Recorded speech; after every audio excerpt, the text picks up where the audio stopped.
ओम गणेशाय नमः। ओम नमः शिवाय। मैं निखिल ज्योतिषाचार्य आप सभी का मेरे चैनल पर पुनः स्वागत करता हूं। आशा करता हूं कि आप सभी स्वस्थ होंगे। महादेव की कृपा आप सभी पर सदैव बनी रहे। कि वीडियो मेष यानी कि एरीज के लिए बहुत विशेष है, क्योंकि वीडियो है आने वाले सप्ताह यानी कि 9 जून से 15 जून 2025 के साप्ताहिक राशिफल के बारे में। कैसा रहेगा आने वाला सप्ताह मेष के लिए, एरीज के लिए। जो मेरा साप्ताहिक राशिफल होता है वो प्रमुखतः चंद्रमा और उनकी गति पर आधारित होता है। चंद्रमा एक बहुत विशेष ग्रह है, उनकी विशेषताएं तो बहुत हैं, लेकिन बहुत तेज भागते हैं, मन के कारक हैं, और जिस भी भाव में जाते हैं, जिस भी ग्रहों के साथ संबंध बनाते हैं, संपर्क बनाते हैं, उनको बहुत एक्टिवेट कर देते हैं। इसीलिए डे टू डे एक्टिविटीज़ पर उनका इम्पैक्ट बहुत होता है और इसलिए साप्ताहिक राशिफल की विशेषता बहुत होती है। क्या प्रभाव रहेगा आने वाले सप्ताह में चंद्रमा के इस गोचर का, उनके बाकी ग्रहों के साथ संबंध का, भावों में जाने का हमारे जीवन पर, क्या संभावितः अच्छा या बुरा हो सकता है, इसको समझने के लिए, जानने के लिए ये जो साप्ताहिक राशिफल होता है ये अति विशेष होता है। यदि आपकी लग्न राशि या चंद्र राशि मेष है, दोनों ही गाइडेंस के लिए इस राशिफल को देख सकते हैं। जहाँ से ज़्यादा रिलेट करता है, सूट करता है, वहाँ से देखिए। व्यक्तिगत तौर पे मेरा मानना है लग्न राशि से देखेंगे तो अच्छा है। इनकेस नहीं पता आपको अपनी लग्न राशि, तो आप अपनी चंद्र राशि से भी इसको देख सकते हैं। शुरू करते हैं। चंद्रमा आपके सप्तम भाव को छोड़कर अष्टम भाव में चले जाएंगे। ये होगा 9 तारीख की सुबह अराउंड 9 बजे 9 AM के आसपास, और 11 तारीख रात के 8 तक उनका प्रवास यहीं पर रहेगा। चंद्रमा का अष्टम में जाना कोई बहुत अच्छा नहीं होता। यहाँ पे वो नीच के भी हो गए, नीच की राशि में अपने चले गए, और केंद्रुम योग तो बना ही हुआ है। पहले अच्छी चीज़ों की बात कर लेते हैं। चौथे घर के स्वामी अष्टम में, यानी कि कोई प्रॉपर्टी बेचनी है, एंसेस्ट्रल प्रॉपर्टी बेचनी है, एंसेस्ट्रल प्रॉपर्टी संबंधित कुछ कार्य पूर्ण नहीं हो रहे थे, वो पूर्ण हो जाएंगे। सूर्य का प्रभाव है और पूर्णिमा योग बन रहा है, और सूर्य त्रिकोण के स्वामी है और धन स्थान में बैठे हैं। तो ये क्या अंकित कर रहा है कि अचानक से बड़े धन की प्राप्ति हो सकती है, तो ये भी अच्छी चीज़ है। 10वें से अष्टम में बैठे, 10वें से 11वें में बैठे हैं, लग्न से अष्टम में बैठे हैं, और सूर्य का प्रभाव है जो 10वें से अष्टम के स्वामी हैं। ये जॉब चेंज का योग भी बना देता है, तो ये सारी अच्छी चीज़ें हैं। लेकिन चंद्रमा नीच के हैं, केमद्रुम योग युक्त हैं, और पूर्णिमा के हैं तो सेंसिटिव बहुत है। अब यही चंद्रमा अगर नीच के नहीं होते, किसी अच्छे भाव में होते और पूर्णिमा योग बनता, तो एकदम अच्छा इम्पैक्ट आता है। अच्छा, रही सही कसर शकट योग भी निकाल देगा, क्योंकि गुरु से छठे में है तो शकट योग भी बन गया, इसीलिए काम अटकेंगे। अष्टम में चंद्रमा है तो नेगेटिव थॉट्स, इम्पल्सिवनेस, इनसिक्योरिटीज़। सूर्य का प्रभाव है वाणी के भाव से, तो वाणी के कारण दिक्कतें, कुटुंब में दिक्कतें, यानी कि मानसिक दृष्टिकोण से हफ्ते का शुरुआती भाग बहुत कष्टकारी रहेगा। विचारों पर कंट्रोल नहीं रख पाएंगे, बहुत परेशान रहेंगे। इसलिए मेरे हिसाब से कोई बहुत बड़ा निर्णय अगर ना ही ले हफ्ते के शुरुआती भाग में, तो आपके लिए बहुत अच्छा है, क्योंकि वो निर्णय गलत होने की संभावना बहुत ज़्यादा है। पैसों को लेकर, घर के किसी फैसले को लेकर थोड़ा सा संकोचित, थोड़ा सा होल्ड पे रहिएगा। किसी पर विश्वास नहीं करना इस टाइम पे। नवांश कुंडली कहती है कि लालच के कारण अपना नुकसान करवाएंगे। दशांश कुंडली कार्य क्षेत्र में कुछ दुश्मन बहुत तंग करेंगे, गुप्त शत्रु।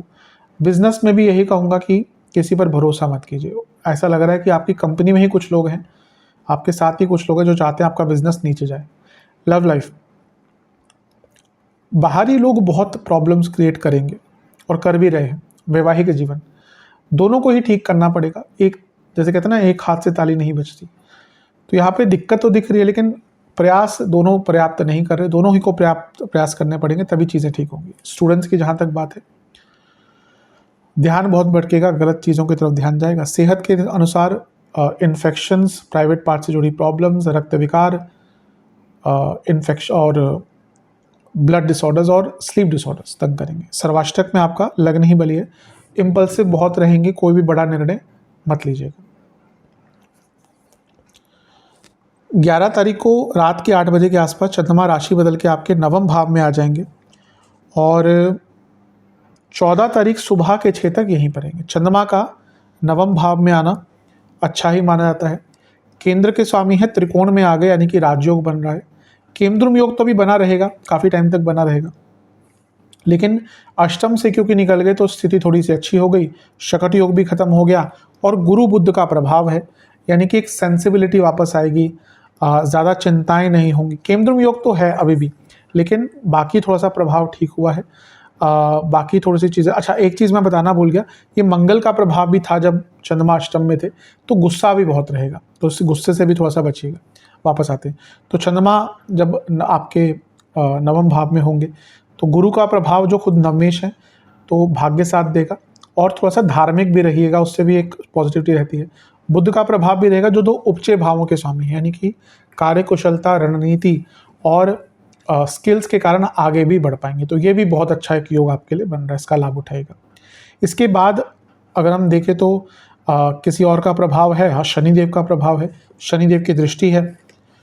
अब ये अच्छा बुरा दोनों है, विषय योग बन रहा है, लेकिन लाभेश और कर्मेश आपके भाग्य स्थान में बैठे चौथे भाव के चंद्रमा को देख रहे हैं। प्रॉपर्टी बेचने का योग है और इवन ट्रांसफर्स या जॉब चेंज का योग यहाँ पे भी अच्छा बना हुआ है। लेकिन शनि है, विषदोष है, तो बॉसेस से थोड़ी सी अनबन हो सकती है, बड़ों से अनबन हो सकती है, सब चीज़ पर ध्यान दीजिएगा। थोड़ा सा ईगो क्लैशेस भी यहाँ पर हो सकते हैं। नवांश कुंडली बता रही है कि किसी के साथ ज़्यादा मजाक मत कीजिएगा, उसका नेगेटिव इम्पैक्ट हो। दशांश कुंडली कार्य क्षेत्र में अगर कुछ अनडिसाइडेड हो, कहीं पे कंफ्यूजन हो, तो वो काम मत कीजिएगा, पूछ लीजिएगा पहले, अपने ऊपर वो चीज़ मत लीजिएगा। बिजनेस में अच्छा है, आगे बढ़ने के मौके मिलेंगे, नया काम मिलेगा। लव लाइफ, फॉल्स कमिटमेंट्स करना बंद कीजिए यहाँ पे, तो स्पेशली यहाँ पे ना बहुत ऐसी चीज़ें खुश करने के लिए बोल देंगे जो बाद में आप नहीं कर पाएंगे। वैवाहिक जीवन, कई चीज़ें ऐसी सामने आ सकती हैं जो दोनों को ही अनकंफर्टेबल कर देंगी, थोड़ा सा केयरफुल रहेगा। स्टूडेंट्स, आप शो ऑफ ज़्यादा करते हैं, आप दिखाते ज़्यादा हैं, करते कम हैं, यानी कि थोड़ा सा वास्तविकता के पास आ जाइए, उसकी कमी दिख रही है। जहाँ तक सेहत की बात है, पेट के रोग, गले के रोग और जोड़ों का दर्द तंग करेगा। सर्वाष्टक में आपका सप्तम भाव बलि है, बिजनेस में कुछ नया करने का, इवन नए पार्टनर्स ढूंढ रहे हैं, नए इन्वेस्टर्स ढूंढ रहे हैं, उसका मौका भी मिलेगा। हाँ, 14 तारीख सुबह के 6 बजे के आसपास चंद्रमा राशि बदलेंगे और आपके 10वें घर में ही आकर बैठ जाएंगे, यानी कि मकर में, और सप्ताह के अंत तक यहीं पे रहेंगे। 15 जून को सूर्य का गोचर भी हो जाएगा, लेकिन कोई इम्पैक्ट नहीं आ रहा, तो अभी मैं उसको अंकित नहीं कर रहा हूँ। चंद्रमा का 10वें घर में आना अच्छा ही होता है, कई कार्य बनते हैं, कार्य कुशलता बढ़ती है, गति बढ़ती है। चौथे घर के स्वामी हैं, अपने से सप्तम में बैठ रहे हैं, कोई प्रॉपर्टी का काम अटक रहा था वो पूर्ण हो सकता है। यहाँ पर अगर देखें तो केमद्रुम योग तो बना ही हुआ है, तो कार्य क्षेत्र में थोड़ा फोकस रखिएगा, क्योंकि उसके कारण दिक्कत हो सकती है। अच्छा, चंद्रमा चौथे घर के स्वामी 10वें घर में, ये राजयोग बन रहा है, तो न केवल करियर में, वैसे भी आपके कुछ काम जो अटक रहे थे उसमें एक पूर्णता आ सकती है, ये अच्छी चीज़ें हैं। बुरा क्या है, गुरु से फिर अष्टम में हो गए तो शकट योग बन गया। अब ये होता है क्योंकि जब भी चंद्रमा गुरु षडाष्टक में होता है तो शकट योग बनते हैं, और ये यूजुअली ऐसा ही होता है कि एक बार चंद्रमा जब यहाँ पे होंगे तब बनेगा। अब ऑब्वियसली चंद्रमा गोचर करके 2.5-3 दिन में राशि बदलेंगे ही, पहले यहाँ पे आएंगे, फिर 2.5 दिन बाद यहाँ पे चले जाएंगे, तो कभी कभी एक हफ्ते में 2 बार बन जाता है षडाष्टक योग। तो उस हफ्ते में क्या करना होता है ना, मैं हमेशा कहता हूँ टाइम मैनेजमेंट, अपने टाइम पर बहुत ध्यान दीजिए, टाइम के मैनेजमेंट पर बहुत ध्यान दीजिए, क्योंकि उसकी आवश्यकता आपको पड़ेगी। अगर टाइम मैनेज नहीं कर पाए तो, क्योंकि चंद्रमा 10वें घर में आके कई अधूरे काम पूरे करते हैं, अगर टाइम मैनेज नहीं कर पा रहे तो अधूरे कार्य पूर्ण नहीं कर पाएंगे। यहाँ से चंद्रमा अपने ही भाव को देखेंगे तो प्रॉपर्टी संबंधित कुछ कार्यों में तो पूर्णता मिलेगी ही, अगर घर में भी कोई दिक्कत परेशानी चल रही है उसको भी सॉल्व करने का मौका मिलेगा। नवांश कुंडली कह रही है कि अपने दुश्मनों को पहचानिए। अभी लग रहा है कई ऐसे लोग हैं जो आपके आसपास हैं, लेकिन अच्छा बोलते हैं लेकिन अच्छे नहीं हैं, उनको पहचानिए। दशांश कुंडली, कार्य क्षेत्र में काम को पूरा कीजिएगा, छोड़िएगा मत कि मैं कल कर लूँगा, परसों कर लूँगा। बिजनेस, अतीत में जाइए, देखिए क्या गलतियाँ करी हैं, ये आत्ममंथन का टाइम है। लव लाइफ, ऐसा लग रहा है कि आप बाकी चीज़ों पर ध्यान नहीं दे रहे, केवल रिलेशनशिप पार्ट नहीं, या रिलेशनशिप पूरा जीवन नहीं होता, थोड़ा सा स्पेस अपने लिए भी लीजिए, अपने पार्टनर को भी दीजिए। वैवाहिक जीवन, कोई छोटी मोटी गलती होती है या हुई है उसको माफ़ करके यहाँ पे आगे बढ़िए। स्टूडेंट्स, आप बहुत ज़्यादा ऐसे प्लान्स बना रहे हैं जो शायद वास्तविकता से दूर हैं। कुछ बच्चे होते हैं इतने प्लान बना लेंगे, इस हफ्ते ये करना है वो करना है, कुछ नहीं करते, फिर हफ्ते के एंड में बैठ के रोते हैं मैंने कुछ भी नहीं किया। तो बेटर है वास्तविकता वाले प्लान बनाइए जो आप इम्प्लीमेंट कर सकते हैं। हाँ भी अगर 10 चीज़ें सोच रहे हैं करने की, एटलीस्ट 8 तो करें। आपने सोच लिया मैं 25 चीज़ें करूँगा, कर 2 भी नहीं पाए। तो वास्तविकता इन प्लानिंग भी कभी कभी ज़रूरी होती है। सेहत की जहाँ तक बात है, कफ रोग, छाती के रोग तंग करेंगे, जिनको कार्डियक प्रॉब्लम है ध्यान दें। सर्वाष्टक में आपका अष्टम भाव बली है। ये पूरा ही हफ्ता जॉब चेंज का बहुत अच्छा है, हफ्ते के अंतिम भाग में भी मौका मिलेगा। उपाय के स्वरूप में बजरंग बली को मिश्री का भोग लगाइए और एक बार उनकी आरती कीजिए। आशा करता हूँ वीडियो काम आएगी। चैनल पर नए हैं सब्सक्राइब कीजिए, वीडियो को लाइक कीजिए। मिलता हूँ अगली वीडियो में, तब तक के लिए ओम नमः शिवाय।